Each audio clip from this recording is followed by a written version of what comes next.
अस्सलाम वालेकुम वरहमतुल्लाहि वबरकातुहू। मेरे प्यारे बच्चों, इसी सबक नंबर 2 का हम लोग बहादुर शाह का हाथी, बहादुर शाह का हाथी, इसी सबक से हम लोग जो है मुश्किल अल्फाज के माने लेकर हाजिर हुए हैं।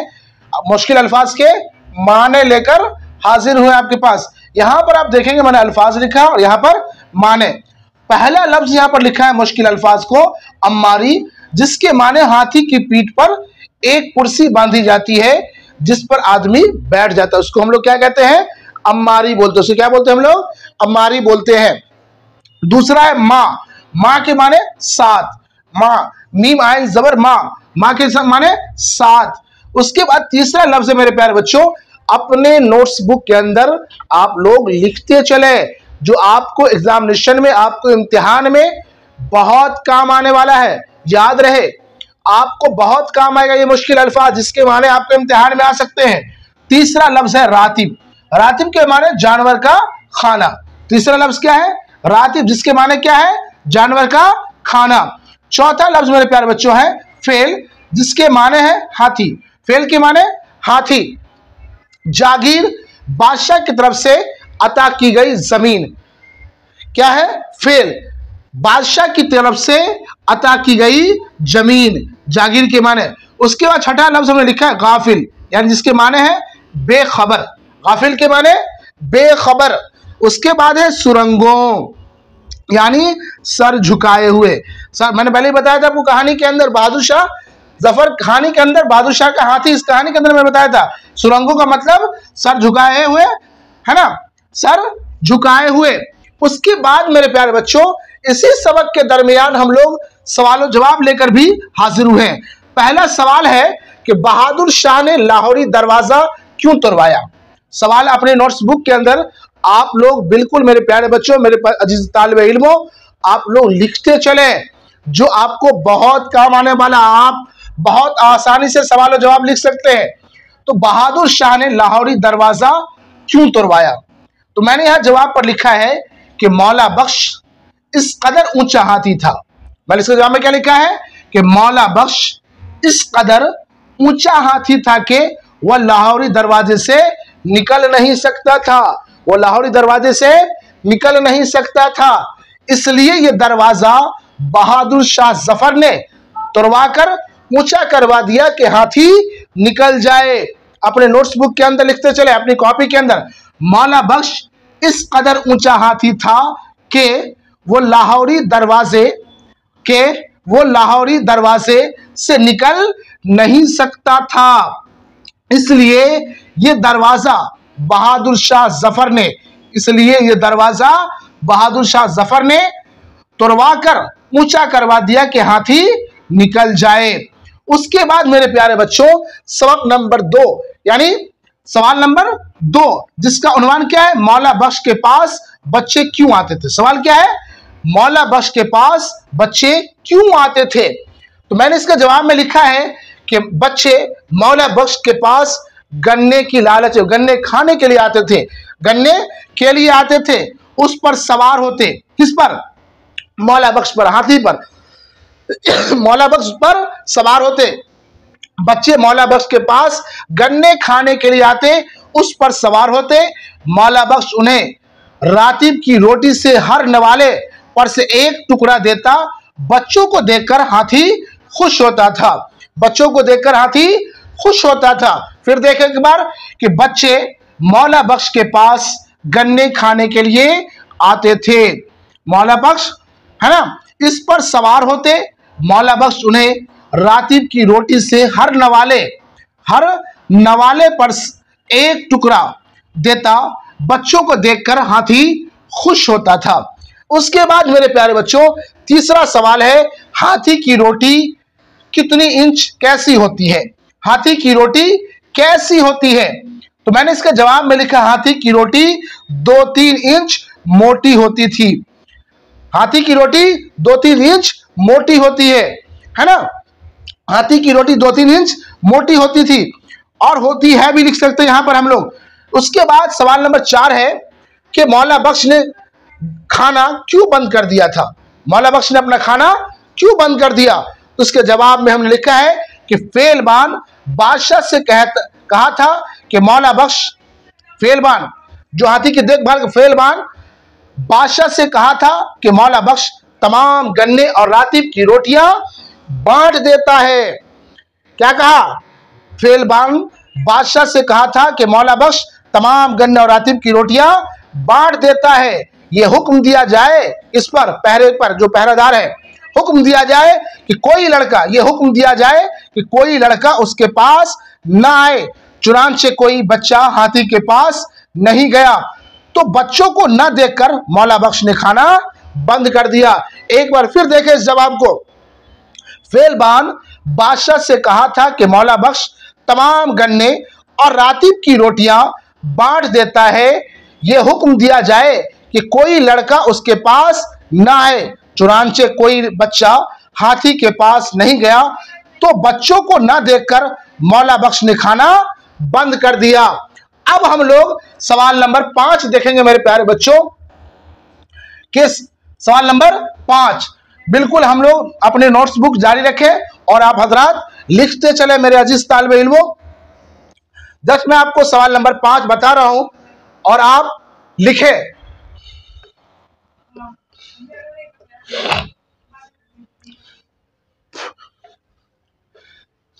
अब देखें यहां पर सवाल नंबर 5 क्या कह रहा है। सवाल नंबर 5 है, बादशाह और मौला बख्श में कौन सी बातें मिलती जुलती थी? सवाल क्या है? 5वां सवाल नंबर 5 में क्या है? सवाल नंबर 5,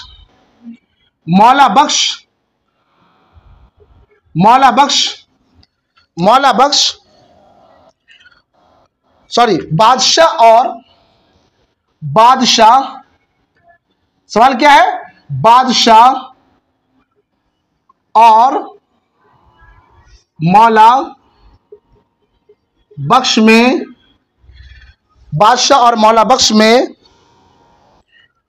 कौन सी बातें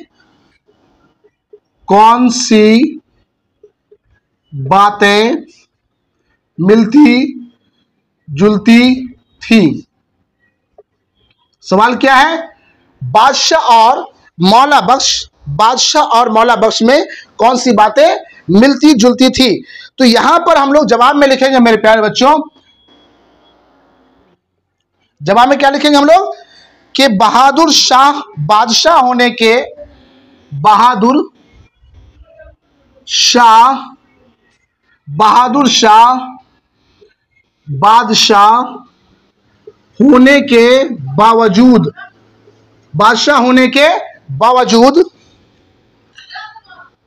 बावजूद फकीराना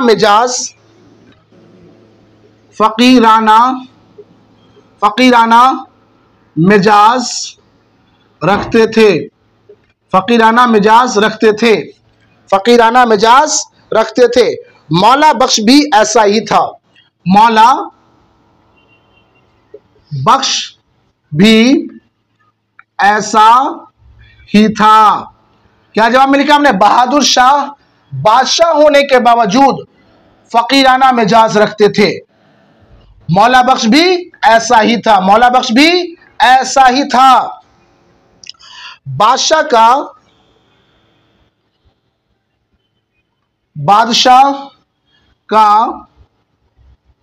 कहना था कि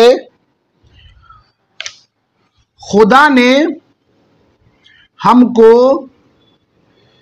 इस वास्ते दिया है कि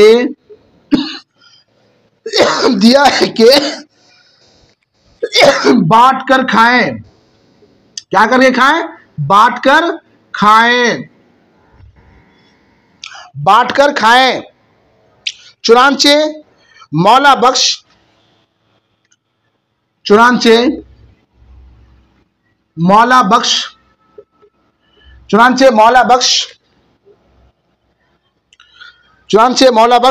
गन्ने और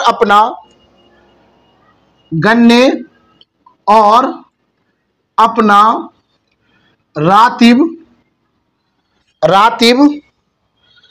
बच्चों को बांट देता था। बच्चों को बांट देता था, बच्चों को बांट देता था। यही बातें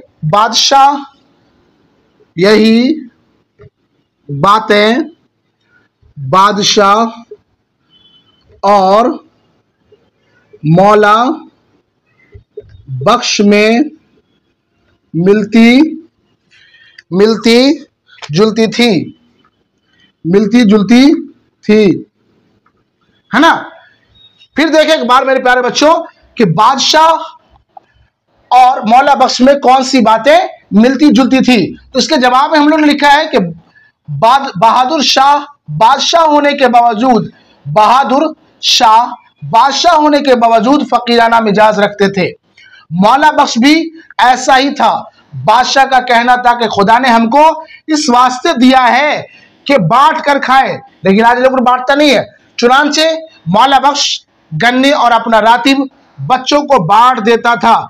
यही बातें बादशाह और मौला बख्श में मिलती जुलती थी मेरे प्यारे बच्चों। अब हम लोग जो है इसी सबक में देखें कि खाली जगह है। क्या है? खाली जगह। यहां पर खाली जगह का सिर्फ मैं जवाब बता रहा हूं आपको। खाली जगह क्या है? खाली जगह क्या क्या भरना है? जवाब नंबर 1 में भरेंगे हम लोग। 1 में क्या भरेंगे? 1 में भरेंगे शहर। मौला बख्श चारों घुटने टेक कर शहर से बाहर जाता था। तो पहला क्या भराएगा? शहर। दूसरा क्या भराएगा? फेलबान बुखारा के एक सैयद। क्या भराएगा? एक सैयद। तीसरा में क्या भराएगा? एक रोज मौला बख्श ने मस्ती में आकर फेलबान को मार डाला। क्या है इसका जुमला? फेलबान को मार डाला मौला बख्श ने। चौथा में मौला बख्श ने उस बच्चे को अपनी गर्दन पर सूंड से, क्या होगा चौथा में? सूंड से पकड़कर अपनी गर्दन पर बैठा लिया। ये 4 है। उसके बाद ये खाली जगह में भरेंगे।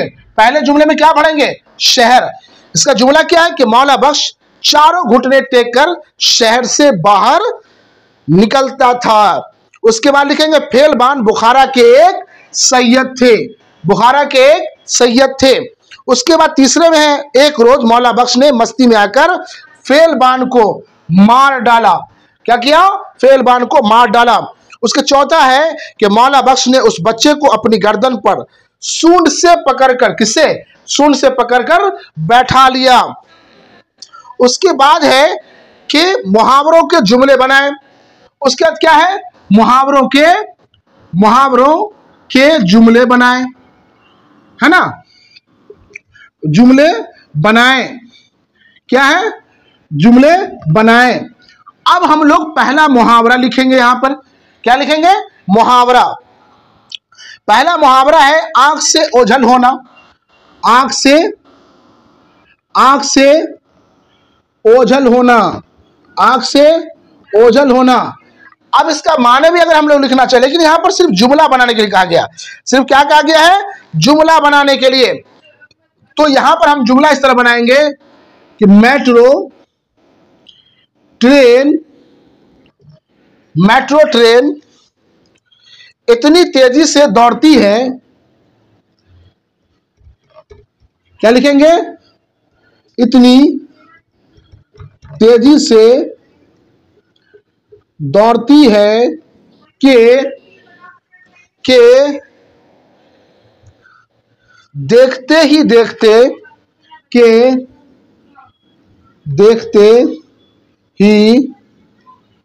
देखते आंख से ओझल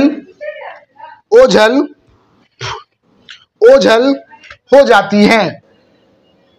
जाती है। उसके बाद दूसरा मुहावरा है टस से मस ना होना। क्या है? टस से मस ना होना। टस से मस ना होना। हामिद की बुरी आदत है। हामिद की बुरी आदत है कि हामिद की बुरी आदत है कि लाख समझाने पर भी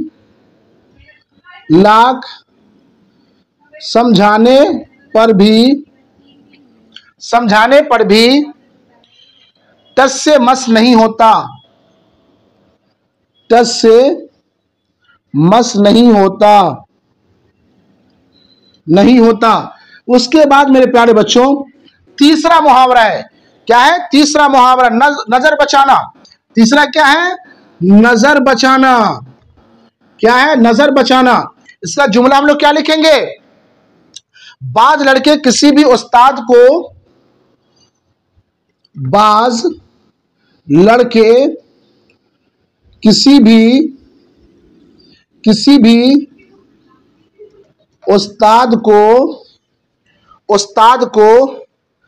रास्ते में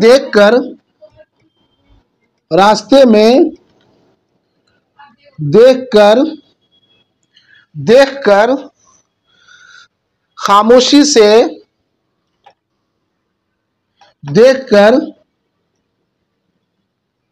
खामोशी से नजर बचाकर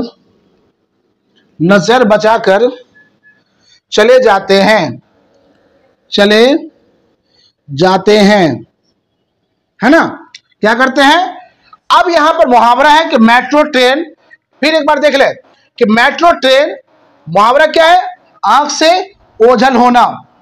इसका जुमला मैंने क्या बनाया? मेट्रो ट्रेन इतनी तेजी से दौड़ती है कि देखते ही देखते आंख से ओझल हो जाती है। उसके बाद दूसरा है कि टस से मस न होना। हामिद की बुरी आदत है कि लाख समझाने पर भी टस से मस नहीं होता। तीसरा मुहावरा है कि नजर बचाना। बाज लड़के किसी भी उस्ताद को रास्ते में देखकर खामोशी से नजर बचाकर चले जाते हैं। क्या करते हैं? नजर बचाकर चले जाते हैं। उसके बाद मेरे प्यारे बच्चों अगला देखें हम लोग। इस सवाल है कि नीचे लिखे हुए लफ्जों के मुतजाद लिखे। अब हम लोग मुतजाद, मैंने पिछले बार बताया था आपको,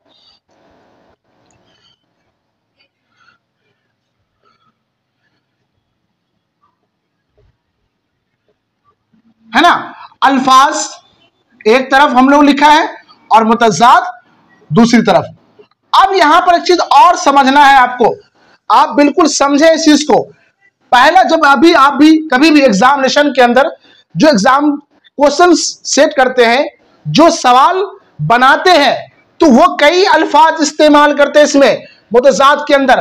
पहला अगर आप देखेंगे बोर्ड एग्जामिनेशन के अंदर और कभी भी किसी भी एग्जाम के अंदर, तो जो क्वेश्चन बनाने वाले होते हैं वो अक्सर आपको कई लफ्ज इस्तेमाल करते हैं इसमें।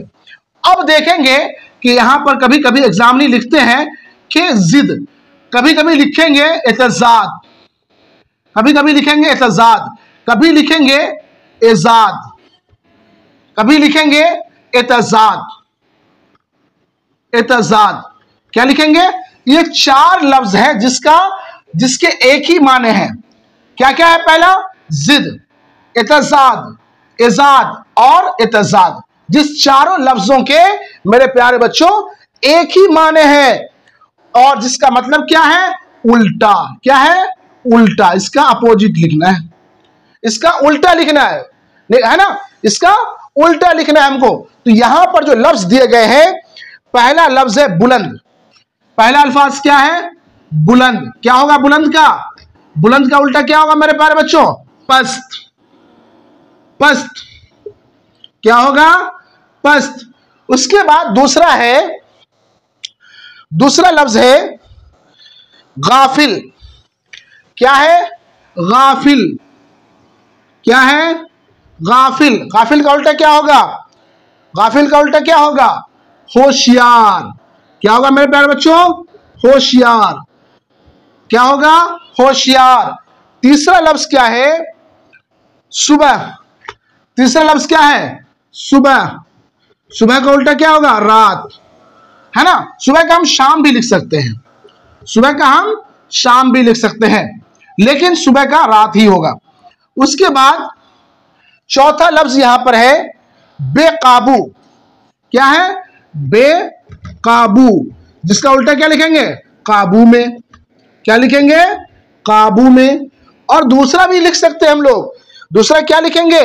पुरसुकून। क्या लिखेंगे? पुरसुकून। क्या लिखेंगे? पुरसुकून। उसके बाद पांचवा लफ्ज है सर बुलंद। सर बुलंद, इसका उल्टा क्या होगा? सर बुलंद का उल्टा सुरंगों। क्या होगा? सुरंगों। क्या होगा? सुरंगों। उसके बाद मेरे प्यारे बच्चों, सुरंगों, देखे बुलंद का हमने क्या लिखा? पस्त। एक बार फिर लिखते चले अपनी कॉपी के अंदर। बुलंद का उल्टा क्या लिखा हमने? पस्त। गाफिल का होशियार, सुबह का रात, शाम भी हमने लिखा। बेकाबू का काबू में, पुरसुकून भी हम लोग लिख सकते हैं, फिर पुरसुकून। उसके बाद सर बुलंद, जिसका उल्टा क्या लिखा हमने? सुरंगों, यानी सर झुकाकर चलना, जिसके माने होता है। अब हम लोग इंशाल्लाह अगली वीडियो के अंदर आपके पास हाजिर होंगे, सबक नंबर 3 लेकर हाजिर होंगे। और हमारे माहिम उर्दू क्लासेस के साथ आप हजरात बने रहे चुके, और जो है सब्सक्राइब करना ना भूलें और बेल आइकन दबाना ना भूलें। अस्सलाम वालेकुम।